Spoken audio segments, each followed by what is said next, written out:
ver Dios que habla, pero hoy vamos a continuar en esa palabra tan poderosa que el Señor nos dio. Y mire, hoy es un día para que a usted se le rompa de pronto ideas que vienen viejas, ideas preconcebidas religiosas, porque Dios nos está llamando a un tiempo donde Él no quiere más la religión, donde Él quiere que de verdad experimentemos su reino, ¿amén? Y entonces hoy vamos a estar hablando de su perdón liberado, y creo que esa palabra perdón es una palabra que hablamos mucho, pero comprendemos poco. Es una palabra que decimos muchísimo, hay que perdonar, ¿cierto? Hay que perdonar a los que nos ofenden. Incluso la Biblia dice, hay que perdonar a los enemigos, que es como lo más retante. Y yo sé que hay gente que dice muy puritana, yo no tengo enemigos, yo no tengo a quien perdonar. Pero resulta que enemigo es esa persona que te está haciendo algo que a ti te está doliendo.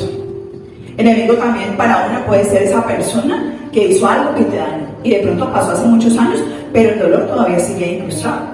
También incluso podemos ser enemigos de nosotros mismos. Es decir, tú has cometido una falta, algunos, yo he atendido personas donde han cometido alguna falta hace años y todavía no se logra perdonar. Porque creo que una de las cosas más difíciles que tiene el ser humano es perdonarse a sí mismo. El perdón hacia nosotros mismos es algo muy retante, de hecho yo lo viví. Una de las cosas que más me costó en el proceso del perdón fue perdonarme a mí. Entonces vamos a entrar en la palabra, a ver qué nos dice la palabra acerca de esto. Y estamos en Romanos, ¿se acuerdan que la semana pasada estudiamos bastante de Romanos? Y les conté que hoy es 11 capítulos de Romanos, pues seguimos en Romanos. Capítulo 3, versículos 25 al 26. Amén. Dice la palabra del Señor. Dios ofreció a Jesucristo para hacer posible, por medio de su muerte, el perdón de los pecados. El perdón se recibe a través de la fe. Él ofreció a Jesucristo como sacrificio para demostrar que Él siempre es justo en lo que hace. Lo demostró en el pasado cuando en su paciencia pasó por alto los pecados de muchos, y también ahora al aprobar a todo aquel que confía en Jesús. Amén. Miren, allí dice la palabra de Dios, ¿cierto? Que somos aprobados, y lo veíamos la semana pasada. Somos aprobados por Dios cuando confiamos en la obra de Jesucristo. Es decir, cuando confiamos en que Jesús hace miles de años fue a la cruz y allí fue llevado todo el dolor, el enojo, la ira, pero también la condenación del mundo, ¿cierto? Entonces el Señor nos está diciendo en esta mañana, es tiempo de confiar en Jesús. Es tiempo de confiar en su obra consumada. Él dice que nos vino a perdonar. ¿A perdonar qué?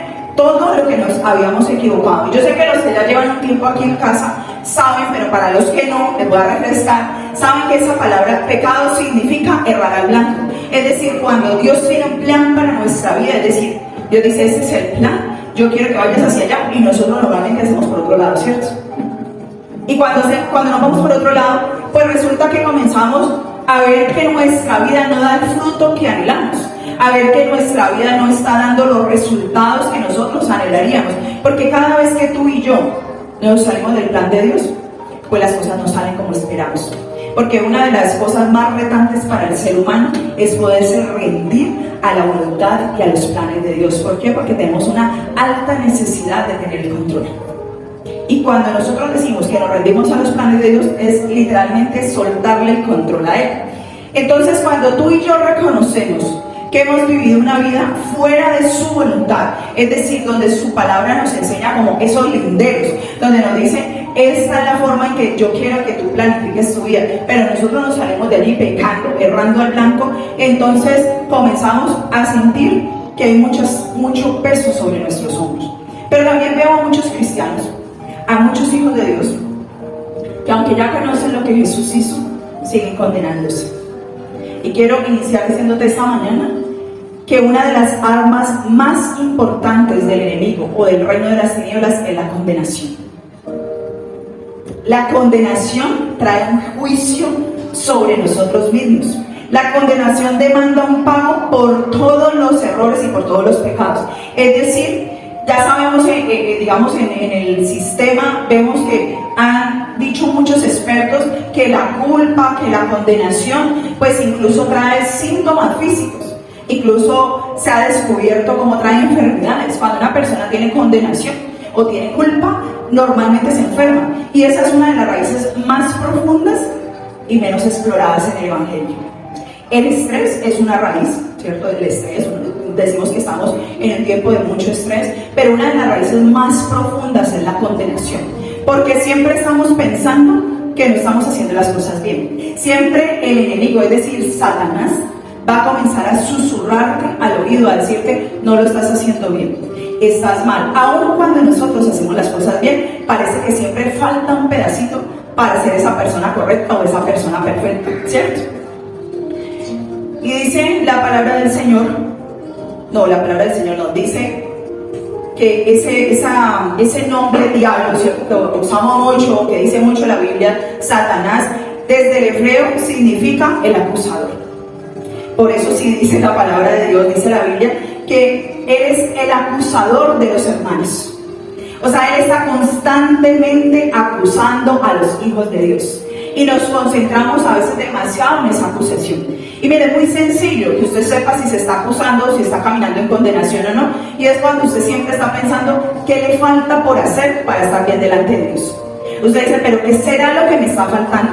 ¿Qué será lo que tengo que hacer? ¿Qué será lo que yo no debo hacer? O seguro esto no me está yendo bien porque me falta este pedacito. Es decir, está siendo acusado por ese enemigo. Que hay un constante sonido, donde en ese sonido hay una constante acusación sobre tu vida. Está lanzándote dardos todo el tiempo. Porque el mayor logro de Satanás va a ser acusarte y que tú no te des cuenta. El mayor logro va a ser que tú te sientas afectado por esa acusación o por ese ruido interno y que tú pienses que eres tú mismo. Que tú digas, no, soy yo o soy yo, él o la que no está bien. Pero resulta que él está trayendo una acusación y una condenación interna constantemente. La condenación roba la intimidad con Dios. Hay personas que no logran tener intimidad con Dios porque la condenación está siendo un obstáculo. Porque no se sienten bien delante de Él. Porque sienten que no son esos hijos de Dios adecuados. Incluso hay personas aquí que seguro ni siquiera se sienten hijos ni hijas. Hay personas aquí que no saben lo que el Señor ya hizo en la cruz del Calvario por cada uno de nosotros. Por eso la palabra del Señor dice que solo una ofrenda de sacrificio es lo que te hace perfecto. Y hablo de perfecto no de esa persona que se equivoca, sino que hablo de perfecto de una persona que está completa en Jesucristo. Amén. Eso dice el Señor. Que no hace falta más sacrificios de parte nuestra.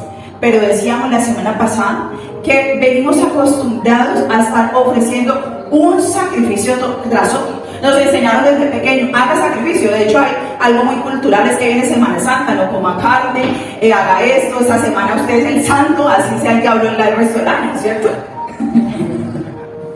Eso es religión. Eso es religión. Eso es pensar que depende de nuestro sacrificio, Dios nos va a bendecir. Y hay personas que llegan al primer peldaño. Ok, yo entiendo que Jesús fue a la cruz por mí para darme salvación. Es decir, que si yo muriera hoy, iría a una eternidad con Él. Y se quedan ahí. Pero cuando se trata de las bendiciones del Padre, entonces, bueno, de aquí para allá sí me toca a mí. De aquí para allá yo sí me tengo que esforzar. De aquí para allá depende de mí, depende de mi voluntad, depende de lo que yo pueda hacer. Incluso el poder vencer un pecado, la gente piensa que depende de sí mismo.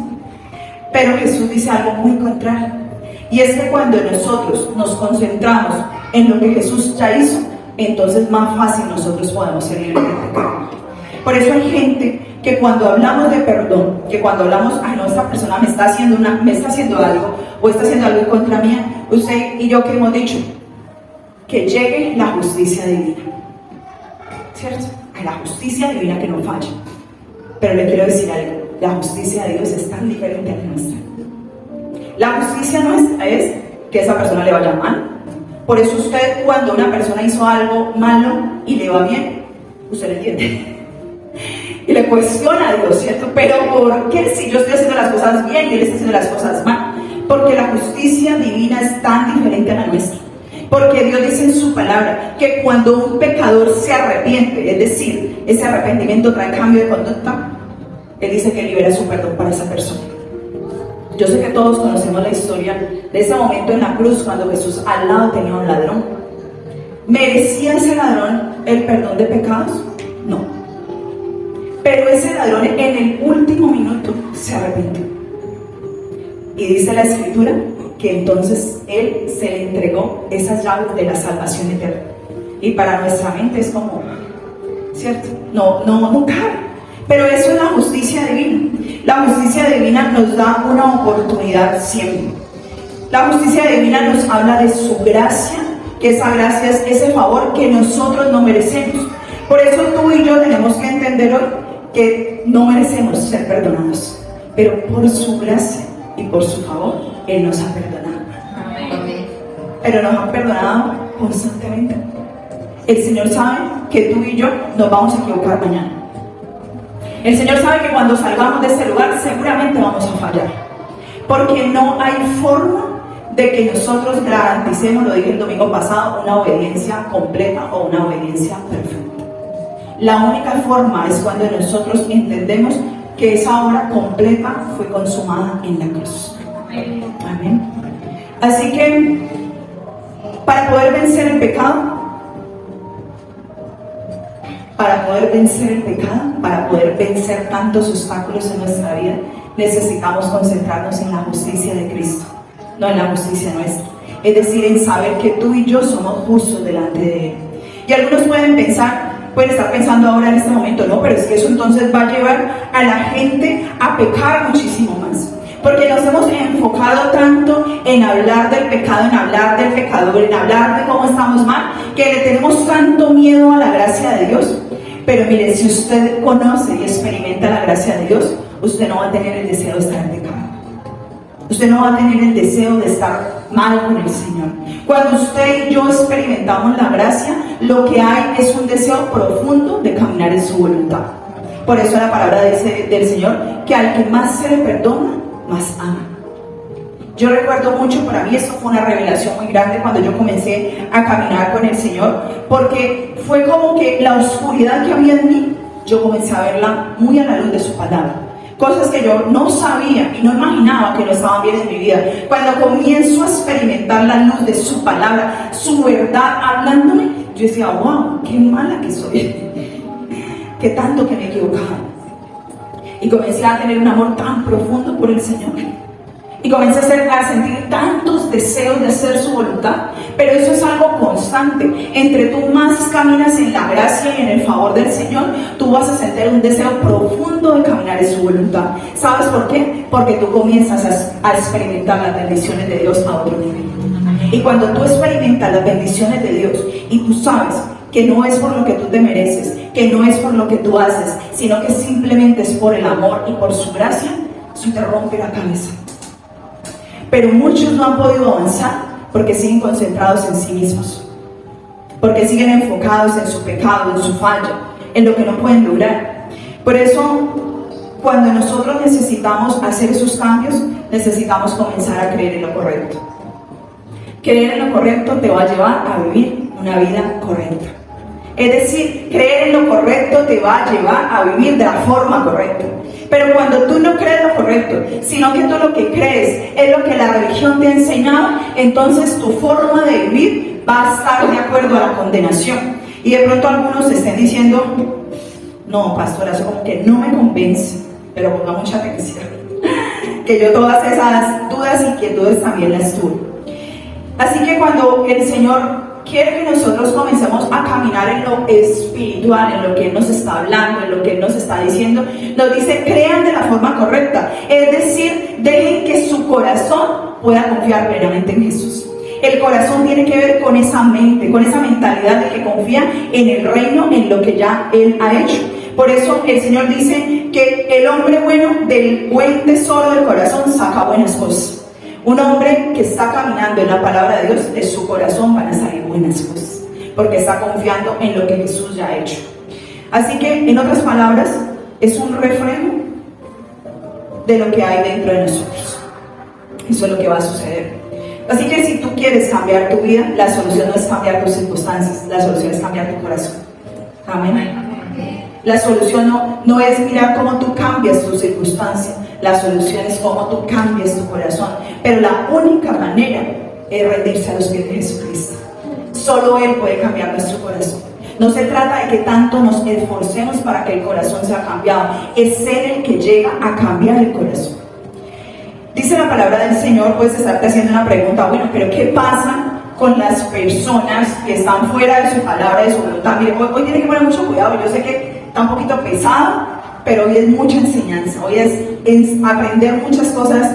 Para algunos será repasar, pero para otros será renovar y aprender. Dice la palabra del Señor en Juan capítulo 16, versículos 8 al 11. Y cuando Él venga, convencerá al mundo de pecado, de justicia y de juicio. De pecado por cuanto no creen en mí, de justicia por cuanto voy al Padre y no me veréis más, y de juicio por cuanto el príncipe de este mundo ya ha sido juzgado. Mire, este texto es un texto que usamos mucho. ¿Cuántos lo conocen? ¿Cuántos lo han leído? Yo creo que aquí la mayoría, ¿cierto? Dice, cuando Él venga va a convencer ¿a quién?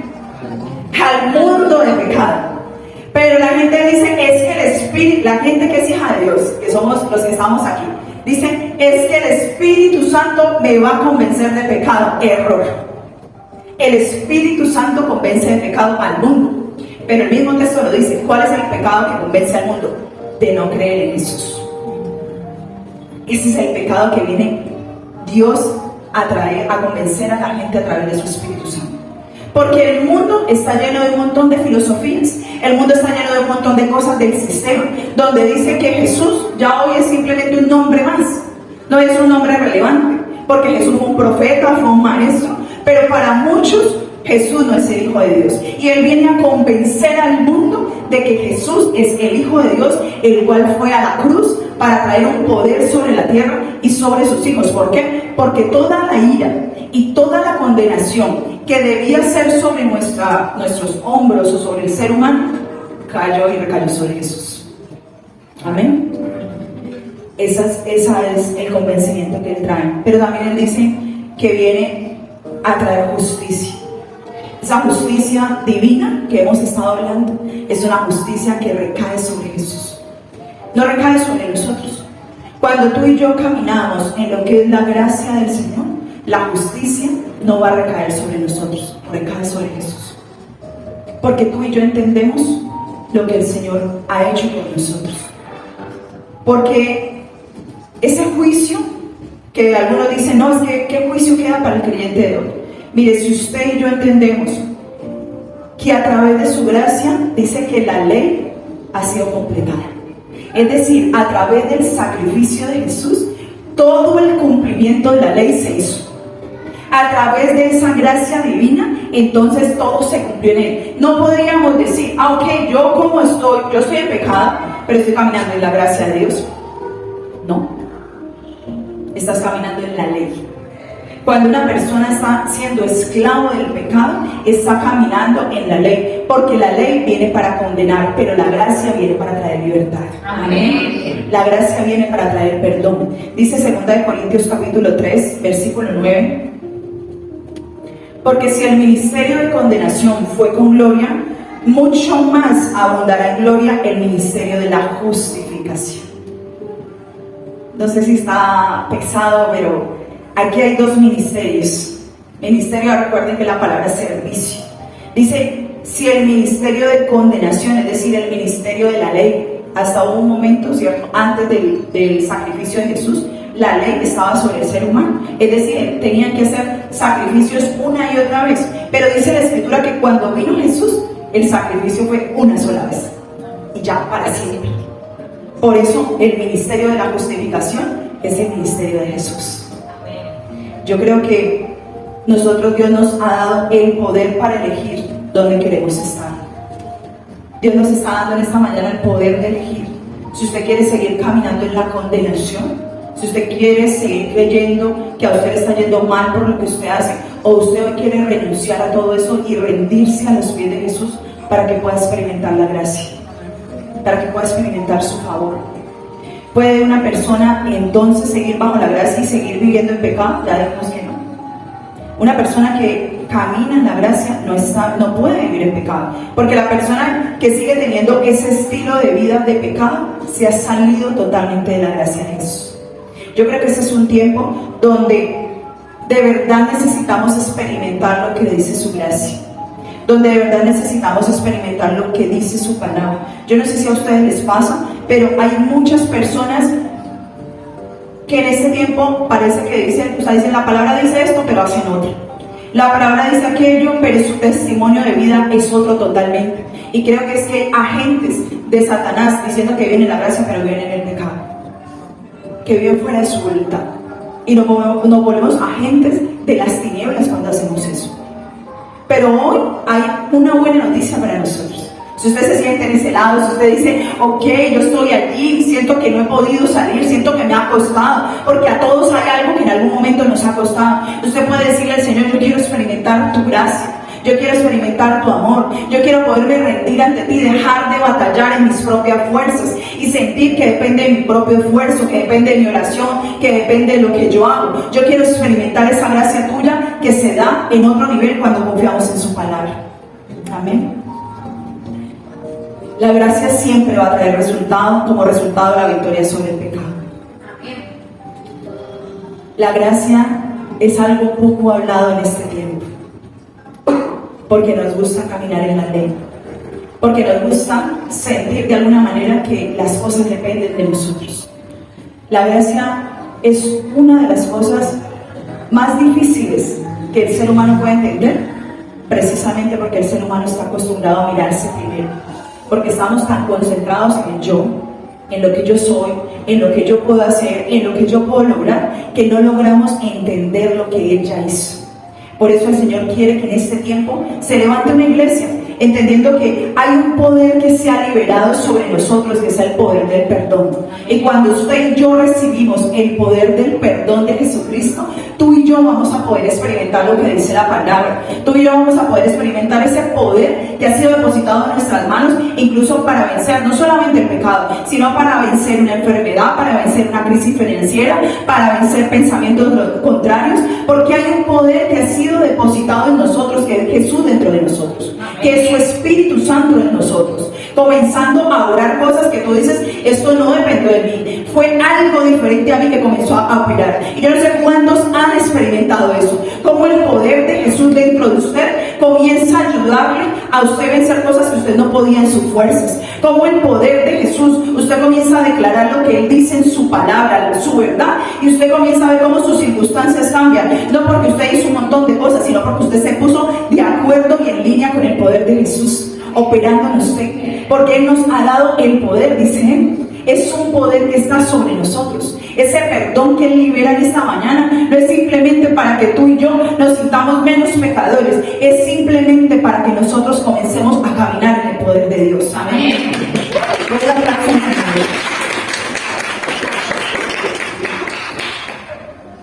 A veces vamos a necesitar de ese poder para poder perdonar. No hay algo más hermoso que otorgar un perdón cuando alguien no se lo merece. Eso es poderoso. Se necesita el poder de Jesús para poderlo hacer. Así como nosotros no nos merecíamos su perdón, también nosotros necesitamos accionar eso sobre otros. Porque cuando tú y yo comenzamos a decir que no podemos perdonar a aquel que se equivocó, a aquel que falló, a aquel que me dañó, estamos cobrando justicia por nuestras propias manos. Pero hay situaciones que solo el poder de Jesús nos va a ayudar. Hay situaciones en las que solamente rindiendo nuestro orgullo, nuestra voluntad, negándonos a nosotros mismos, es donde vamos a poder ver que el poder de Él actúa en nosotros, que así como su poder comienza a ser liberado para nosotros, nosotros comenzamos a otorgar ese poder a otros porque se lo merezcan, ¿no? Yo no sé cuántos recuerdan la historia de la mujer adúltera, cuando dicen que esa mujer fue encontrada en el mismo acto. Imagínese usted, encontrada en el mismo acto, una mujer infiel, una mujer que la encontraron en el acto sexual con otra persona que no era su esposo. Y comenzó todos los conocedores de la ley, los expertos de la ley, que en ese tiempo la manera en que se condenaba a alguien era apedrearlo, hasta matar a la persona. Esa era la ley. alguien que había en ese momento. Y entonces todos comenzaron con su piedra en la mano a decir, bueno, vamos a apedrearla porque esa mujer ha roto la ley, ha cometido un pecado. Y entonces entra en escena Jesús. Y todos sabemos que Jesús desafía a toda la gente que estaba alrededor. Y le dice, el que esté libre de pecado, tire la primera piedra. El que esté libre de pecado, tire la primera piedra. Arranque pues. Exacto. Pero lo que sucedió fue que Jesús vio que ninguno fue capaz, porque ninguno estaba exento de pecado, ninguno estaba exento de haber fallado. Entonces Jesús le dice a esa mujer adúltera, vete y no peques más. Pero antes de eso le dice, ni yo te condeno. O sea, ni Jesús condenó a esa mujer, ni Jesús te está condenando a ti. Pero hay gente y hay voces que se han levantado para condenarte. Aún en tu propia casa hay gente que te está condenando y que te está viendo todo lo malo que te equivocas, todas las cosas que no haces bien. Pero recuerda en esta mañana, Jesús le dijo a una mujer adúltera, ni yo te condeno, porque el Señor dice en su palabra que aún a los escogidos de Dios nadie los puede condenar. Tú y yo estamos guardados en el hueco de su mano y nadie nos puede condenar. La gente podrá hablar de nosotros, la gente podrá acusarte, la gente podrá señalarte, pero Jesús no te señala. Jesús no te condena.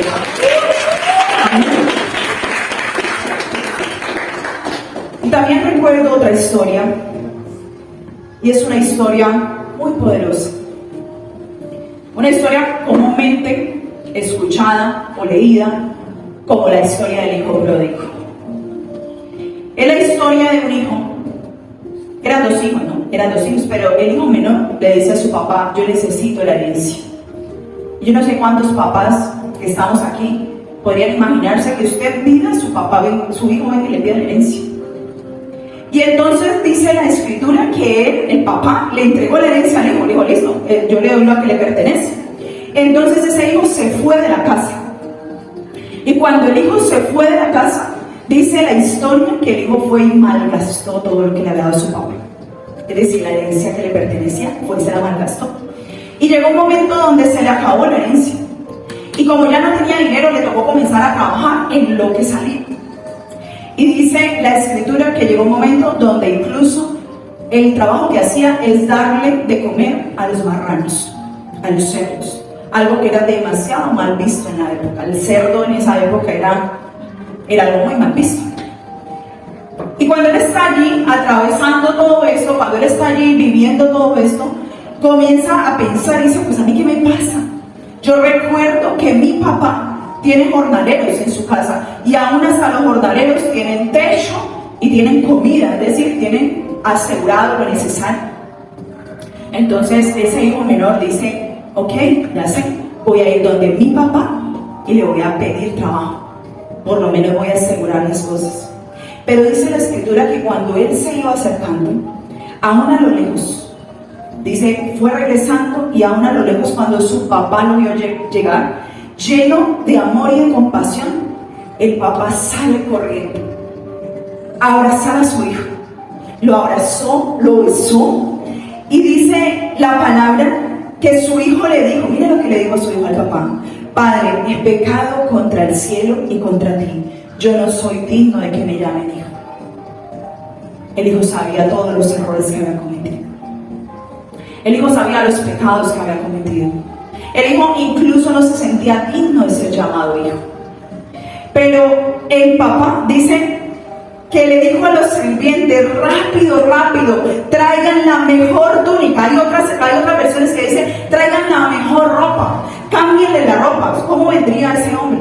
Seguramente como un pordiosero. Dice, cámbienle la ropa, vístanlo ya. Pero dice, pónganle, consíganle un anillo y se le ponen el anillo en su dedo.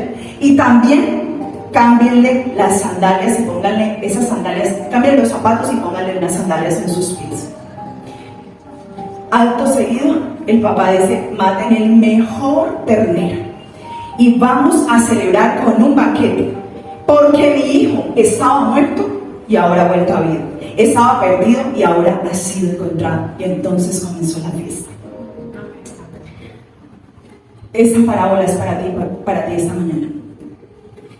Estas palabras son para ti hoy.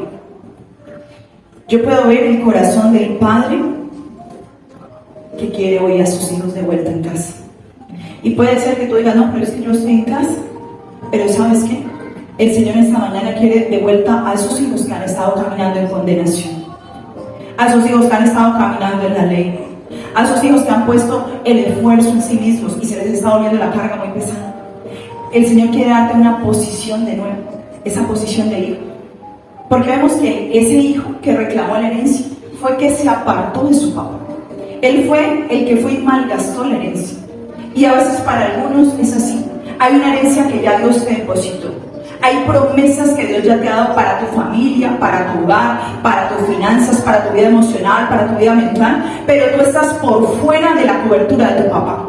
Estás por allá intentando, como hacía el hijo pródigo, intentando tener bendiciones por fuera, haciendo las cosas a su propio parecer y a su propia voluntad. Pero lo hermoso es que cuando él regresa a casa, el papá estaba con los brazos abiertos. Y yo sé que el papá, nuestro Padre Celestial, hoy está con los brazos abiertos, diciéndote a ti, no importa lo que haya pasado, no importa qué pasó hace años, no importa lo que está pasando ahora, Él está con los brazos abiertos, liberando su perdón sobre ti. Pero no solamente liberando su perdón, Él está diciéndote, yo vuelvo y te pongo ese calzado, yo vuelvo y te pongo ese manto de autoridad, yo vuelvo y te pongo ese manto de hijo, yo vuelvo y te pongo en la posición correcta, porque Él quiere restituirte, Él quiere lavarte y Él quiere organizar una fiesta porque quieres volver a su casa. Amén. Dios no es un Dios de condenación. Dios no es un Dios de condenación. Dios es un Dios de gracia. Su palabra dice, no es por obras, no es por acciones. ¿Saben para qué? Para que nadie se glorifique, para que nadie diga es por mí, es que soy mejor que tú, Eric. No, para que nadie se glorifique, dice la palabra, sino para que el nombre del Señor sea glorificado. No es, amada iglesia, no es por nuestro amor y nuestra justicia, es por su amor y su justicia. Es por Él, es por su amor y su justicia. Así que hay un banquete en esta mañana. Hay un banquete en esta mañana. Y quiero cerrar con una promesa para ti y para mí esta mañana, que está en Isaías 49:2. Dice, ha hecho mi boca como una espada afilada. En la sombra de su mano me ha escondido. Me ha hecho también como saeta escogida. En su aljaba me ha escondido. Yo no sé si usted entiende el término aljaba, pero esa aljaba, ¿cuántos se vieron los Juegos del Hambre? Yo creo que por ahí se ubican. ¿Se acuerdan la película? Esa aljaba es como un, digámoslo así, como un morral donde se cargan flechas. Tú y yo somos una flecha en las manos del Señor. Tú y yo somos saetas en las manos del Señor. Pero Él ha puesto sobre nuestra boca esas flechas para lanzar, hemos dicho, esos dardos en contra del enemigo, esos dardos de condenación, esos dardos de que yo no puedo, esos dardos de que me falta algo más, esos dardos de que no voy a dar la talla. Dios quiere decirte en esta mañana, está listo para comer del banquete del Señor, está listo para recibir de su gracia. Está listo para recibir de su amor y su justicia. Está listo para recibir de lo que el Padre te quiere dar. Y hoy vamos a ir cerrando, vamos a hacer un acto profético, aunque lo hemos hecho muchas veces y es compartir la Santa Cena. Pero vamos a hacer en esta mañana un acto profético y el grupo de alabanza me acompaña.